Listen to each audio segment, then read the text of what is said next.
Hello, fellow travelers, and welcome to episode 10 of the RV Connects podcast. Today we have a very, very special episode full of danger, bleeding children, getting lost in the woods, and almost dying from lack of water. Also known as what happens when Dan takes the girls on a daddy-daughter trip and mom is nowhere to be found. And today, joining Dan on the podcast, we have our daughter Isla, and they are going to talk about their recent trip to Finlayson Provincial Park in Temagami, Ontario. So welcome to the show, Isla. Hi. Hi, folks. So this is my second take on this episode. I did the first take solo, and I don't think it was a very good episode. It had tons of content, and the information was good, but I thought it was a little bit bland, and it was missing something. And I needed a sidekick here, so that's why we have Isla. So say hello one more time, Isla. Hi. So this daddy-daughter trip takes place in Temagami. Temagami's about 5 to 6 hours north of southwestern Ontario. We stayed at Finlayson Provincial Park, which is just outside of town, literally 2 to 3 minutes outside of town. We've been here before, so we knew that it would suit our needs. Isla, what was this trip all about? Fishing. Who caught the most fish, Isla? Me. Oh, you did you? Yes. Well, we'll get on to the trip a little bit later, but I think maybe we'll start this trip off maybe in chronological order. And really, the trip does not begin where you think it would. The trip begins with some renovations at home. And so prior to me leaving on this trip, Melina and I had started a project to put some shiplap up in the master bedroom, and that job wasn't done. So before we were allowed to depart, I needed to finish that job on Sunday. So with the trailer packed up and sitting in the driveway and everything ready to go, at least we thought everything was ready to go, I finished off the shiplap. And we departed about 10, 11 o'clock in the morning. And where was our first stop, Isla? Our first stop was at Cabela's. What do you like about Cabela's?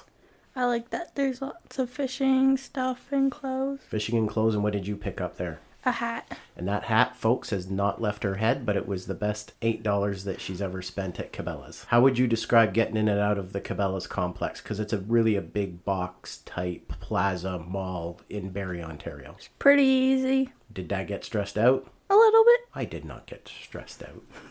We got in and out just fine, folks. There's lots of parking. Great stop at Cabela's if you're coming up the 400 from traveling north towards Temagami. It's a great spot to stretch your legs. So that's our first stop. Did Dad buy lunch when he was in that area, Isla? No, he did not. Should he have? Yes. Yes, he should have. So our second stop was in Gravenhurst, Ontario, because here's Dad fail number one. Dad did not make box lunches like Melina would have made for us. So we had no food, we had no lunch, and what is Dad prone to? Getting hangry. Yes, Dad is known to be hangry once in a while, and of course, you guys were getting a little bit restless in the back seat.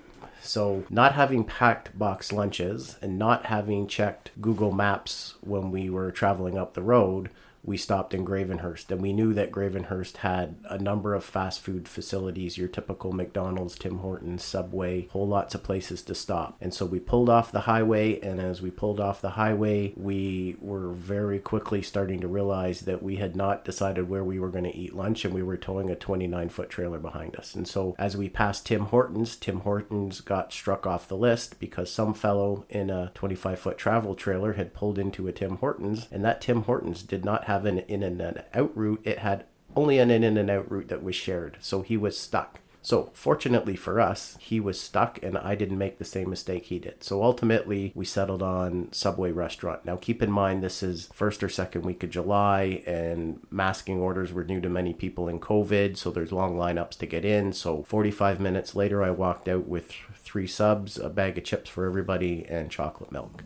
So probably lesson learned here is to make your box lunches. Our third stop was in North Bay. I stopped for gas. I stopped to get a battery for their thermometer in case anybody got sick, and Canadian Tire to get toilet paper. Now, I probably should have checked and made sure that I had all those things, but I was so anxious to just get down the road that I said we'll figure it out along the way, and that led to us losing another hour driving around North Bay picking up odds and ends. Our last stop of the day was Temagami Finlayson Provincial Park. Really quick check-in. The filling station was nice and easy to pull into. We had a drive-through setup. How quick was setup? It was very quick. Who gets you in the trailer quicker, Mom or Dad? Dad. Dad does. What's Mommy's rule when she's there? You can't come in the trailer till it's all cleaned up and leveled. So who did we get to make the beds? Fee. And what was your job? To do the jack stands and help with the hitch.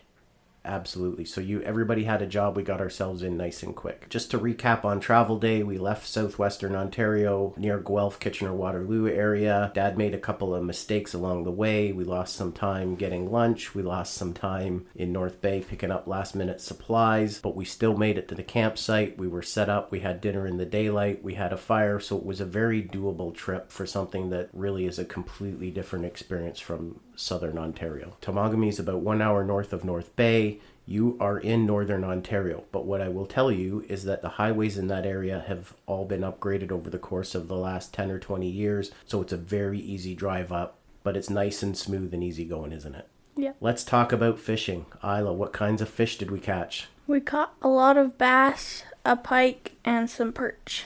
Did we catch fish every day? Yes. So let's just talk a little bit. There's also lake trout and walleye, but to get those you would need a boat. So Isla, do you want to describe the fishing and the boat setup at the park? It was very good. You could keep your boat there overnight, and there was a really good fish cleaning station. Right, so there's a really great fish cleaning station, so you can clean everything up, dispose of the remains, throw them in the garbage, put your stuff in a Ziploc bag and take it back to your campsite, so you don't really have anything that would attract animals into your campsite. The dock is just amazing. There's many facilities there so that you can put your boat in the water once, leave it tied up to the dock for the duration of your trip, and then when you go out to fish every single day, you're just jumping in and speeding off down the lake. Now, what did we use to go fishing with? We used a canoe. Right, so because we took the trailer up there, we didn't take the fishing boat, we just took a small canoe. You can canoe right outside of that docking system on the main lake. It looks really cool, so you can be in your canoe and you can watch a float plane line right up, and it's taken somebody right into the backcountry, because what I would tell you is that Temagami is really the gateway to some excellent expeditions for those that really want to get off the grid. Boat launch is amazing, docks are amazing. We used a canoe to fish right out in front of the park. We did find that maybe our best experience was to get into some of the lesser traveled areas or off the main lake, because there's less wake, less boats going by, and I think that was just better for our skill level and the number of people that we had. So next big activity that we did every day was swimming. So do you want to describe the beach, Isla? The beach is very cool. It has 2 parts to it. Right, so it's actually a 2-part beach. There's 2 smaller beaches. How would you describe them? The water's warm-ish. Did it take much time to get acclimatized to the water, or are you able to run right in? Yeah. Yeah, you're able to run right in. They're 2 small beaches, the kind of beach that you could bring some snacks in a lawn chair, read a book, and swim for a couple hours, but are they the kind of place you'd want to spend all day and sunbathe or throw a ball? No. No, but we took a football. What did we learn to do with the football in the water? Pass it. Yeah, Dad taught you how to throw a football in the water. So we had a great time splashing around in the water. The beach is medium in size. And what was missing from the beach from the last time we were there? A floating dock. Do you remember that? No. Oh, never mind. Okay, well, there was a floating dock when we were there our first trip about 4 or 5 years ago. I think it was not put in the water this year just because of COVID-19. But listen, this is a Northern Ontario lake, a great experience for any kid to just get in and splash around in and have a ton of fun. It's not going to be like being on a long sandy beach near, say, Turkey Point or the Pinery or Inver Huron when the water levels are a little bit lower on Lake Huron. So hikes. There's not a ton of hiking available inside the park in terms of big, long trails, but would you say it's good for walking and riding your bike around? For walking, some of it for riding your bike. Yeah, there's a few hills. Now, this is not a park that has a huge footprint, is it, Isla? No. No, it's usually just the campsites and the roads, and that's about it. What we did do is we had an adventure map. This is something that you can pick up either online with the government, or you could get at something like Mountain Equipment Co-op. You can look for canoe route maps at local outfitters. What this map did is it gave you a number of access points into the Crown land that's in that area, and those public access points are what we would drive to on day trips and where we would do some fishing, some canoeing, maybe walk around, a little bit of exploring. So there is lots of hiking opportunities in the area, but if you want to go on a long hike, you're probably going to need to leave the park. So that talks a little bit about hiking. Our day. You tell me if this sounds pretty accurate. We'd get up in the morning, we'd have breakfast. Did we manage to get your sister up reasonably early? Yeah. Yeah, we got her up pretty early. We'd go out, we'd do usually every day we went fishing or we do some kind of activity. We'd come back in the afternoon, we'd cool down in the trailer a bit, have a nap. What's your opinion on nap time, Isla? I don't like it. Isla does not like nap time. Fiona and I do like nap time. So Isla's like our little alarm clock in the trailer to make sure we get up and out of bed from our nap. And then where would we usually head to? Swimming. Down to the swim. We'd have a good swim, back for supper. We'd have our fire. We'd play some cards. We had rain one night, so we made use of the DVD and watched a movie. So what's your review on Clint Eastwood's Good, the Bad, and the Ugly? It was a very good movie. Very good movie. We spent $5 at Walmart and watched 3 spaghetti westerns over the course of the summer, but they were a great time and we had a ton of fun. The town of Temagami has a small grocery store.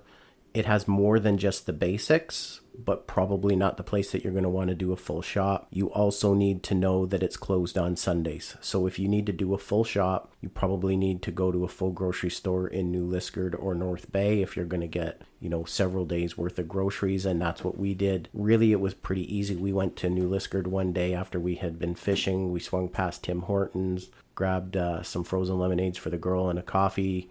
For me, they waited out in the parking lot and I went in with my mask and picked up a few groceries and the things that we needed to get ourselves through. So that's good to know. I would encourage you to go to this grocery store nevertheless, because it's a locally run grocery store and we need those little stores in those towns to help keep places like this going so that when you do need something, it's there for you. How about the shopping, Isla? What did you think about the shopping downtown?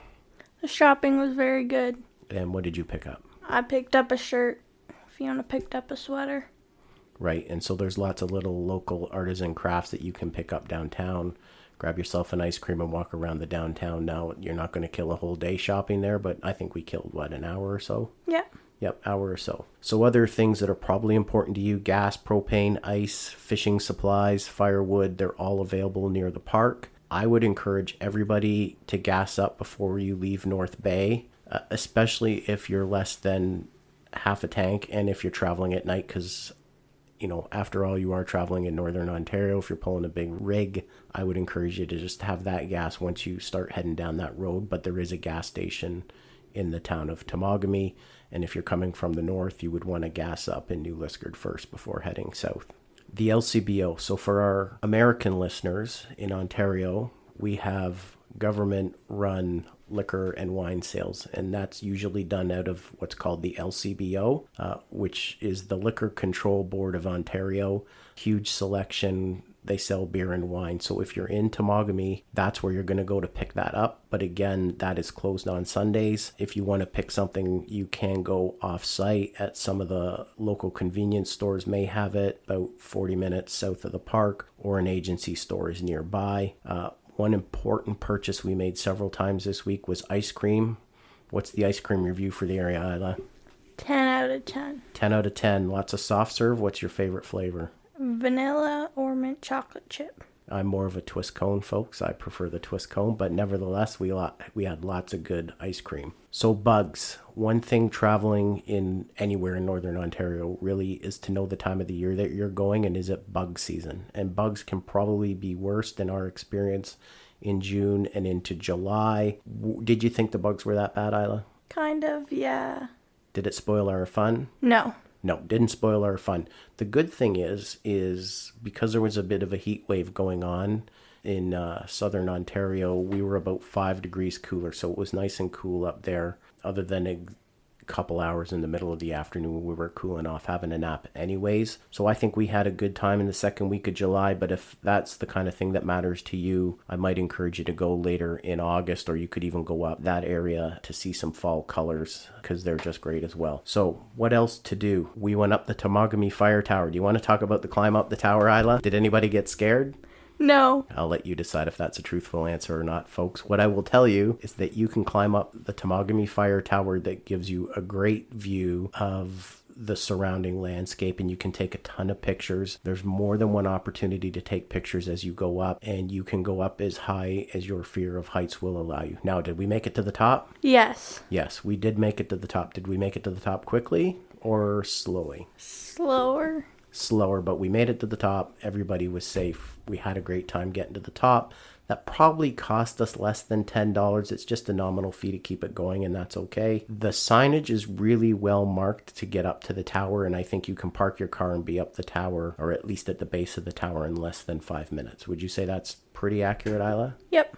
Do you want to talk about the hike that we did around the base of the tower into the forest? Well, the hike was very long that we thought that we got lost, but Fiona was being stubborn because she didn't drink enough water. And how did that end up for Fiona? Not so good. So let me recap this walk, folks. I think this walk is fine if you're in average physical condition. If you've done this kind of thing before, there's a bit of climbing. You're going up some hills, you're going down some hills. Certainly, did we see some caves? Yeah. Yeah, we saw some nice little caves. We saw a real change in landscape. Did we see anybody on the trail? No. No, we didn't see anybody on the trail. And distance-wise, it really wasn't that long. We're talking time-wise, weren't we? Yeah. So the problem, people, is that when we started this, the signage going up to the fire tower and climbing the fire tower was excellent. And the maps that kind of told you the route to follow to the fire tower made it look like it was a long walk to the fire tower, and it wasn't. So when we came down and we had done all that, we still had some time when we wanted to go on this hike. And so the map that lays out the hike through the forest, we kind of assumed that it would be at the same scale as the map up to the fire tower, but it wasn't. And it took us probably an hour and a bit to make the entire walk, definitely more than an hour. Yeah. Was the trail well marked? No, it wasn't. No, the trail was not well marked. The trail was not well traveled. I think we were all starting to get a little bit nervous. We knew we weren't far from the car, but we knew we weren't exactly sure exactly what trail took us back. But did we get out of there safely? Yep. Yeah. Did anybody get hurt? No. No. I'm just going to pop in here and ask Isla why you and Fiona think that's so hilarious that Dad got you lost in the forest. Oh, because he's in the army. We weren't lost in the forest. We just weren't sure of how long it was going to take to get back. But we knew we were going to be fine.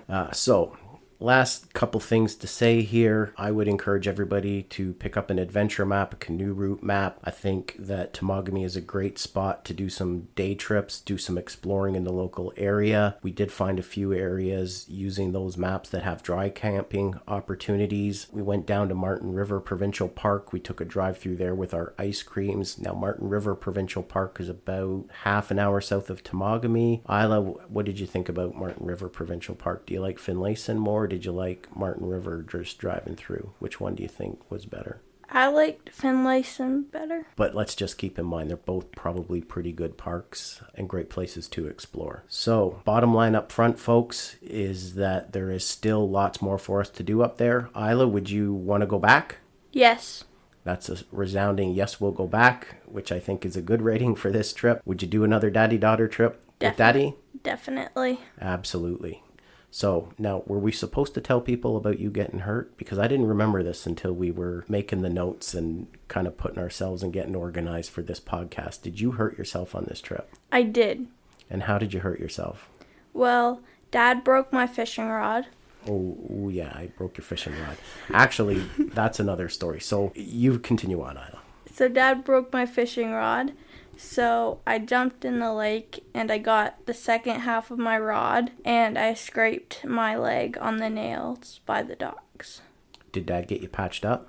Yes. And how was Dad able to get you patched up? He had to go back to the trailer to get Band-Aids and peroxide. So fortunately, Melina did pack a first aid kit for us, so we had lots of Band-Aids and hydrogen peroxide and everything to get Isla cleaned up. Now, the fishing pole that I broke is called a fishing machine. It's actually for traveling, and it fully extended. It's probably only 5 feet long, and I had originally got this from a family member who was getting rid of it with a few other things, and I was, cleaning up the stuff, and I was ready to just kind of toss this thing off to the Goodwill, to the thrift store, and get rid of it. And Isla really, really wanted to keep this thing, so we got it all set up. She was fishing with it off the docks in the park, having a great old time. It actually works really well, folks. And then, did you get snagged? I did. And whose fault's that? Mine. Absolutely. So this isn't all on Daddy. So Isla gets The fishing machine stuck. Dad tries to get it unstuck and he snaps the pole. I still didn't think anything of it because I thought I'll get home and I'll check out Kijiji or I'll check out Facebook Marketplace and I'm sure we can get something to replace it. And lo and behold, they're worth $200 to $300 online. Yeah, $200 to $300 online. So the second call was to Grandpa, and Grandpa's pretty handy with this kind of stuff. So he was able to get it all glued back together, and we did save the fishing machine. So big thank you out to Grandpa. And I think, we don't have Melina here to help us too much with the big wrap up at the end that makes this show so amazing. So I think that's all we have for this time, folks. And stay safe on the roads and good luck camping. Bye. Bye-bye.